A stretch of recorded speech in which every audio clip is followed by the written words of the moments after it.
Imos falar de cine nesta mañá de martes. Como sempre, abrimos as nosas crónicas cínicas para contarles a vostedes o que nos gusta do cine que ven ou que está xa aquí, ou das series de televisión que se producen, para que vostedes teñan un criterio, que non unha opinión definitiva. Logo, son vostedes os que mandan e deciden o que ven e o que non ven. Los contámosles sempre segundo o noso gusto, o máis correctamente o do noso colaborador imprescindible, Fernando San Pedro, para que logo vostedes teñan esa guía, nada máis. Don Fernando, moi bons días.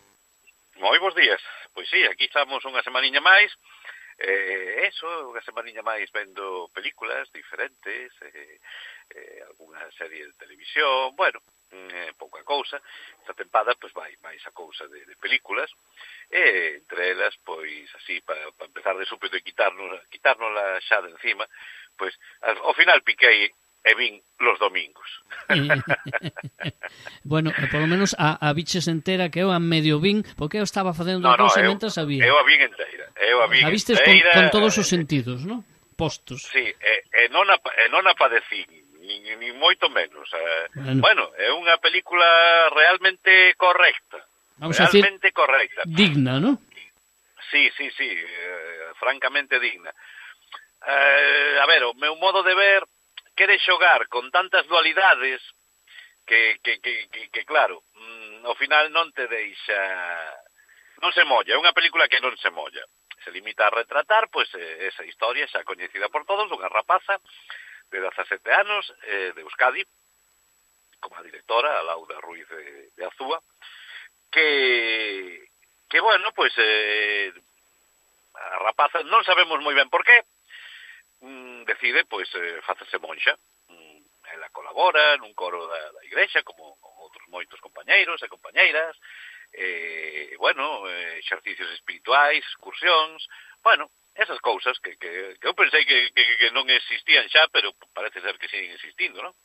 Porque a película se desenrola na actualidade. Entón, pois bueno, da noite á mañán, a rapaza, fascinada por ese mundo, decide que probar para postularse para ser monxa, non? Contra a oposición do seu pai, viudo, cunha noiva que, bueno, exerce un pouco de madrastra boa, pero a oposición total da atea da súa tía, que é o personaxe que interpreta Patricia López Arnaiz, é a máis beligerante, non? de toda a película. Entón, bueno, pois o pequeno drama familiar que se monta, o pai por unha parte está contento, o ve ben que a rapaza se faga monxa, basicamente porque como anda moi mal de cartos é unha boca menos que manter na casa.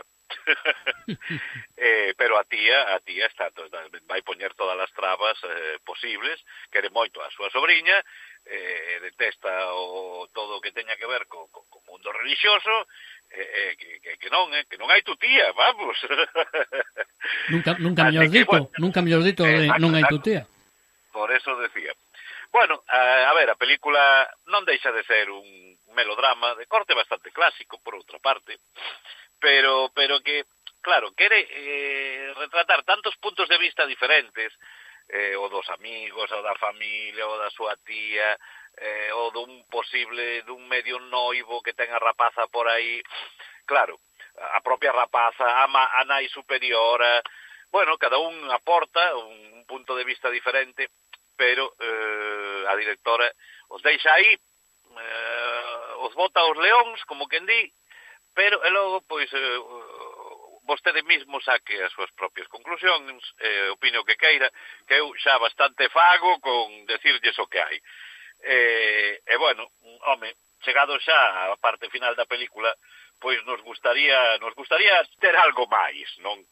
Ter algo máis, que se mollara pa un lado, pa outro. Bueno, ese final non é tan aberto como parece. Non vou soltar spoiler, pero bueno. No. Pero decías ti outro día que quedaba así un pouco aberto, non queda aberto en absoluto. No. Eu non decía que quedara aberto, decía que eu deixaba aberto a imaginación da xente sin contarles nada. Nada. Sí, sí. Ah, vale, vale, vale. Claro, claro. Non digo que queda aberto. O deixaba eu para non contar. Vale, vale. Bueno, pois, a ver, é unha película, ao meu modo de ver, inferior a Sirat, por exemplo, por decir, a súa gran rival, non? Bueno,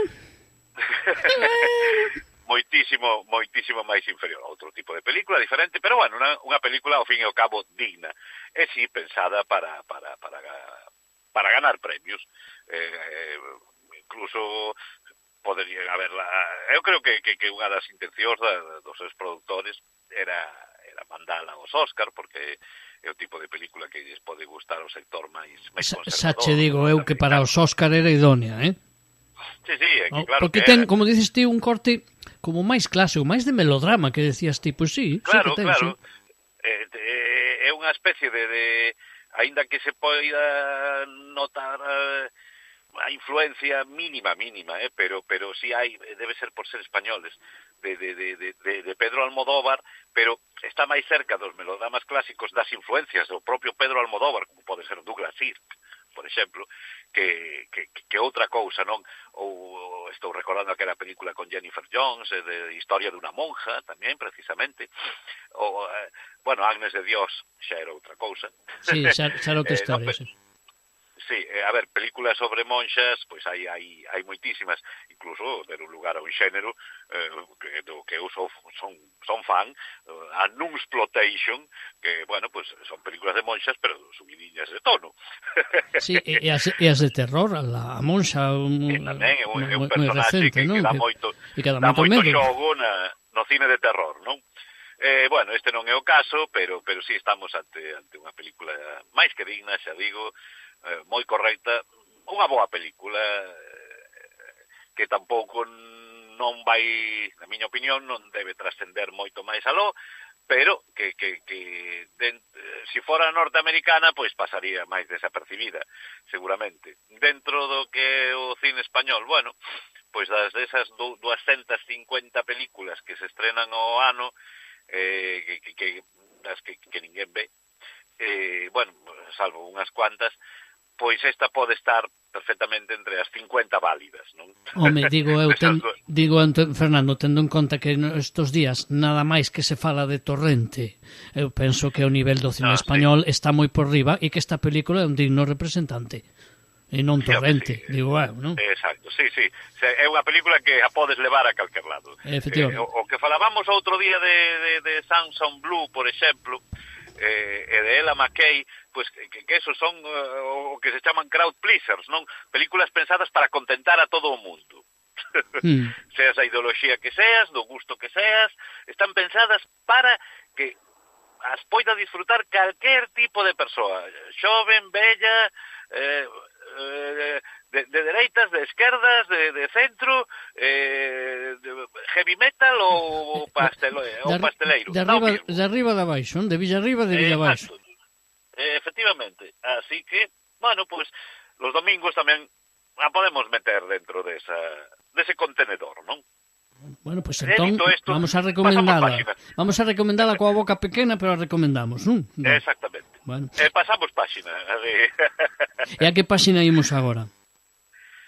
Pois imos a unha páxina, non sei nin como chamala. Bueno, a ver, vamos a facer un pouco de polémica, veña, porque sabemos que fai moitísimos anos un director, dous directores, porque son irmáns, están sempre entre os favoritos da crítica. Do público xa non tanto, pero cada vez que, e iso que neste século xa menos, pero siguen tendo moito prestixio os irmáns Coen, non? Joel e Ethan Coen. Mira que estaba pensando que me ibas falar dos Wachowski, que agora son as irmás Wachowski. No, eses son mellores. Bueno, últimamente se está indo a olla un pouco. Bueno. Outro día lles tocará. Outro día falamos. Pero hoxe temos os Coen porque, bueno, eu vaya por diante que dos irmáns Coen solo me gustan realmente dúas películas. El Gran Lebowski e Oh Brother, que me parecen maravillosas. As adoro. As quero comigo sempre ao meu lado. Logo, un pouquiño de, bueno, Arizona Baby, se deixa ver. Pero o resto me parecen de malas a infumables. Malas, pois, podemos meter todas deste século, despois do Brother, e infumables, pois, cousas como Barton Fink, Sangre Fácil, Muerte entre las flores, sobre todo as súas incursións no cine negro. Pois mira, a mí Muerte entre las flores sí que me gusta, ves? Sangre a Fácil no tanto, pero Muerte entre las flores sí. Me parecen auténticas chapuzas. Como era Miller's Crossing, ¿no? Me parece, sí. Sí, el título original. Sí, esa era outra. No, sí, Muerte entre las flores. Bueno, sí, eso. Vale. Pois, dito isto, agora Joel, por suerte fai tempo que non sabemos nada. Bueno, Fargo, a película, me parece espantosa tamén. Me gusta máis a serie. Sí, a serie antolóxica, cada tempada é unha historia, así, do mesmo calado, máis ou menos. Bueno, pois, agora, xa, bueno, fai 3 anos xa nos chegou unha película que pasou totalmente desapercibida, que se chamaba Drive Away Dolls. Non me acordo o tonto título que lle puxeron aquí, ni quero recordarlo, pero era algo así como, non sei, Dos chicas a la fuga, ou... bueno, outro alarde do traductor, non? De turno. Era aquela, pois, unha película protagonizada por unha das estrelas de moda, non? Margaret Qualley, podemos decir. Salía tamén Pedro Pascal, Matt Damon, bueno. Pedro Pascal, que raro, que raro. Sí, verdad, fai unha película cada 5 anos. Están todas, están todas. Bueno, pois, esa película foi o debut en solitario do irmán do que nunca nadie se acorda. Sempre se mencionaba a Joel Cohen como director principal, non? De feito, pois, firma el solo a maioría das películas, o seu irmán Ethan como productor. Bueno, pues esta película, estas Drive Away Dolls, estas bonecas a fuga, Dos chicas a la fuga, creo que le puxeron aquí. Sí, Dos chicas a la fuga, sí. Ben, pois é o seu debut como director en solitario, xa firmada como Ethan Cohen, non? E daquela se anunciaba como que iba a ser a primeira película de unha triloxía bueno, non se sabe moi ben de que, de mulleres, eso, a fuga, non? De personaxes femeninos fortes. Bueno, de aquela, pues, habería que esperar a que se estreara polo menos a segunda para ver en que plan iba. E a segunda película, dirixida por Ethan Cohen, chegou xa. E aquí, bueno, respetaron o título original, que é Honey Don't. Honey fai referencia ao nome da protagonista, que volve a ser Margaret Qualley, pero non é o mismo personaxe que na película anterior que comentábamos. Aquí, millor respaldada, pois, por a sempre excelente, fascinante Aubrey Plaza, non? Bueno, Charlie Day, Chris Evans, bueno, hai coñecidos por aí. E nos conta, pois, a historia dunha detective privada, así con un tono neo-noir, non? que tanto se leva agora, este tipo de cine. Bueno, eso, temos entonces que é como a segunda película desa suposta triloxía na que combina, pois, misterio, humor negro, intentando facer o que intenta facer Ethan Cohen é un cine de género, non? Con a estética supoño que é inevitable, aínda que unha estética moi setenteira, pero en conclusión,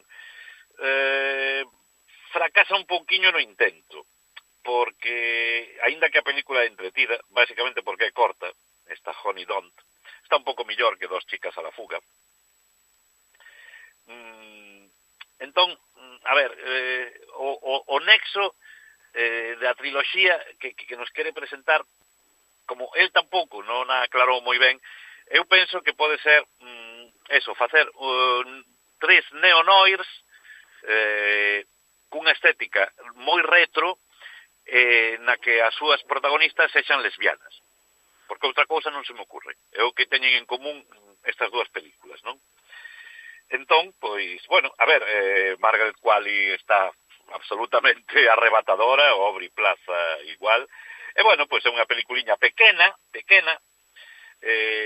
un neo-noir queer, que podemos chamarlle.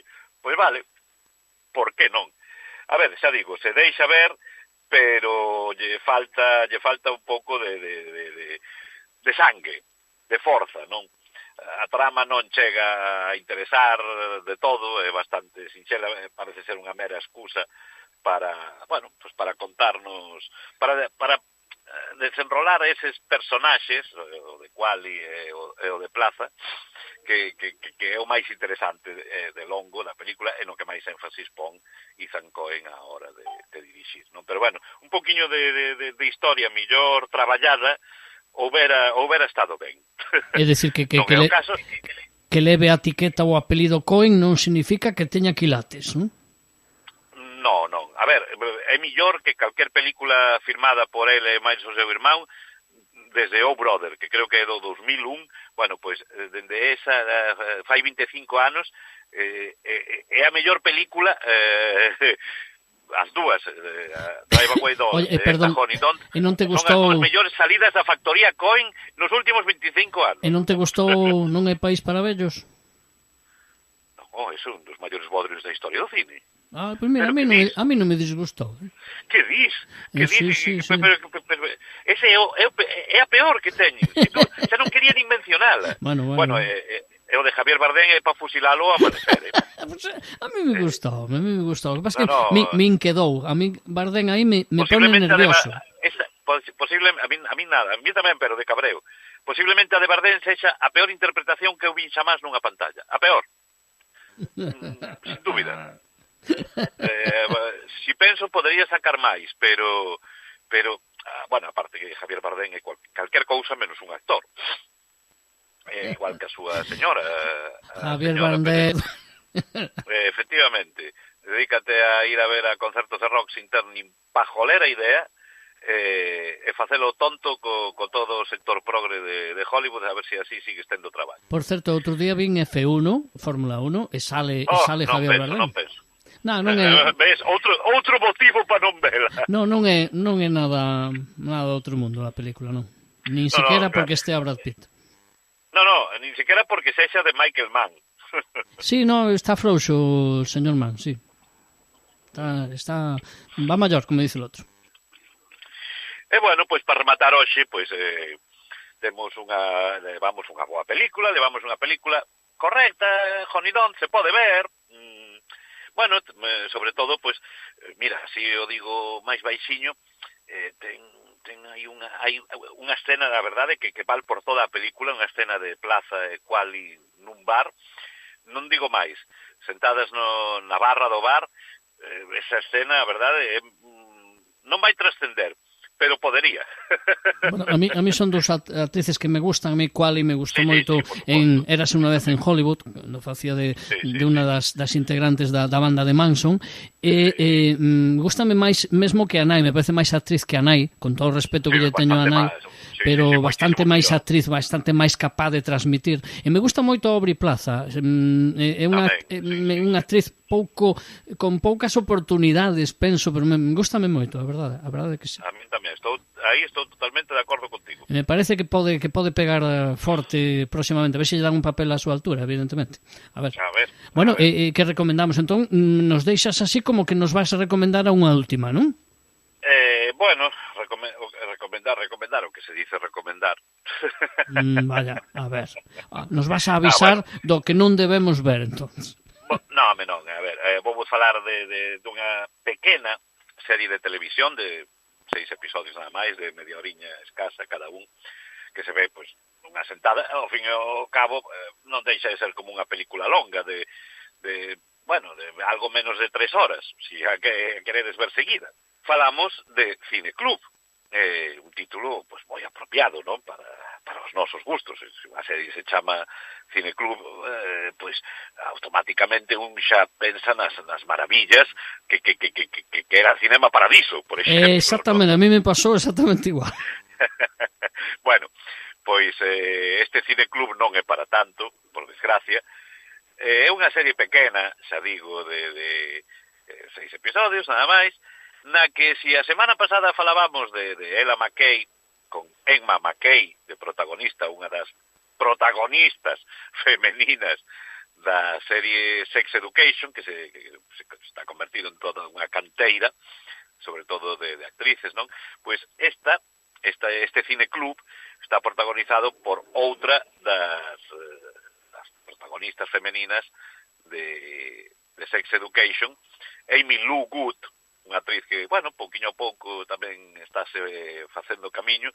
É unha actriz que cae sempre ben. Ten un rostro, además, moi único, moi peculiar, non? Con eses dous paletos sempre sobresaindo. E ten é unha muller que é simpática, resulta simpática dende o primeiro momento. Xa ocurría na serie e logo nos papeles posteriores como en The White Lotus, na última tempada, que tamén tiña un papel destacado, pois sempre resulta agradable de ver, non? E aquí é a creadora, ademais, da serie, é a protagonista, na que interpreta pois a unha fanática do cine, con o cual xa conta coas nosas simpatías, máis todavía, non? Home. Que, bueno, está de baixa por problemas mentais do traballo, e, bueno, ela leva, xunto con o seu mellor amigo, un cineclub ali no garaxe da súa casa, no que cada semana quedan para ver, elixen unha película. De feito, cada episodio pois está un pouco centrado ten unha película de fondo, pois pode ser El Cuervo ou Matrix ou non me acordo exactamente del Mago de Oz, era outra. Bueno, quedan para ver unha película e se disfrazan, se visten como Alien, era outra, mira, como os personaxes da película, e decora todo o garaxe como si fora pois o decorado da película, non? Así, bueno, todo feito na casa para crear ambiente, non? E bueno, pois, hombre, unha afición bonita, moi freak tamén, se queredes vos, pero eu entendo perfectamente. E bueno, pois se nos vai contando ao longo deses 6 episodios, pois, bueno, a súa relación coa familia, co entorno, o que queremos sempre, pois ela ten un novio moi guapo, o xenro ideal que queren todas as nais, non? Que, por certo, a actriz que interpreta a nai do personaxe de Amy Lou Good, pois tamén é unha excelente actriz británica que non é demasiado coñecida, pero que merece recoñecemento, e ademais con personalidade, unha actriz con personalidade que seguro que si polo nome, igual Suran Jones, igual non vos soa, pero se a vedes é posible que de outras producións, sobre todo británicas, o sone, non? Bueno, pois o que queremos todos, o trasfondo que hai nestes 6 episodios é si Amy Lou Good, o seu personaxe, Ivy, pois se vai liar co seu mellor amigo ou non. O sea, a historia de sempre. O de sempre, pero o que nos gusta sempre é esa parte romántica dos personaxes, nada máis. Claro. Entón, pois aí está, non? Sacamos todos ese espírito juvenil, con ese trasfondo cinematográfico e cantidade de referencias, pois se nos fai unha serie moi levadeira, que non vai cambiar o curso da historia, pero que entre Amy Lou Good e Suran Jones e toda a ambientación cinematográfica, pois xa temos esas 3 horas ben invertidas. Oye, ahora que falas de series que bueno, que buscamos sempre o a parte romántica, non? O salseo entre os protagonistas. A mí me lembra de que lembrome agora de que nas últimas semanas, e non o mencionamos moito, que morreu James Vanderberg, que o protagonista de Dawson Crece, o mencionamos pero así moi de refilón, ao final esa se converteu nunha serie de culto. Sí, eu de feito no seu momento vira non enteira, pero si polo menos casi si polo menos as dúas primeiras tempadas, logo xa fora tamén unha serie, o que decía de Sex Education foi aplicable a esta fai 25 anos, máis ou menos, porque foi unha canteira de intérpretes tamén, máis masculinos, nese caso, no caso de Dawson Crece, pero tamén, pois, dou a coñecer a Joshua Jackson, por exemplo, o propio Van Der Beek, algún máis que agora non me acordo. Home, pois mira, a propia Katie Holmes. Sí, señor. E a Michelle Williams. Unha actriz que quizáis a máis grande de todos, non? A que tivo mellor carreira. Sí, efectivamente. Pois mira, pois foi tamén unha serie que recordada, pois eso, e mira agora onde están todos eses intérpretes. Pois un recordo cariñoso para Van Der Beek, para Kevin Williamson, o seu creador, que era hasta ese momento experto en cine de terror, o creador de sagas como Scream, Sé lo que hicisteis el último verano, que agora volvese a poñer detrás da cámara na nova película de Scream, que se estrea xa, non? Se non se estreou, está a punto. Sí, pero parece que non ten moitas boas críticas nos Estados Unidos, din que é a peor da saga, haberá que vela, non? A crítica non lles importa moito aos produtores, o que importa é o peto, é a billeteira. Pero por eso parece ser que tampouco está a ter moito éxito, pero bueno, a ver, eso sí, a mí como sale... Porque vin a Santa Teresa, volve a salir Neve Campbell, efectivamente. Estaba moi olvidada, e bueno, pois veremos, a ver. Pois si tamén poderíamos dedicarlle un programa a Robert Duvall, deberíamos. Sí, bueno, falo de Van Der Beek, me vou a esquecer de Robert Duvall, digamos un pedazo da historia das últimas décadas do cine. Pois ala, spoiler, a semana que ven recordamos películas de Robert Duvall. Poden vostedes ir volvendo a ver as súas favoritas. Oiche, por 25 pesetas cada uno. Por 25 pesetas cada unha, películas de Robert Duvall. 1, 2, 3, responda outra vez. Efectivamente. Oye, que pois que cada un que nos escoita, se siguen o programa, que vayan pensando na súa favorita. Eu xa teño case a miña. Exacto. Pero non cho digo. Eu teño varias tamén. Bueno, pois oye, gústame este xogo. Fernando, despedimos, a semana que ven máis. Eso.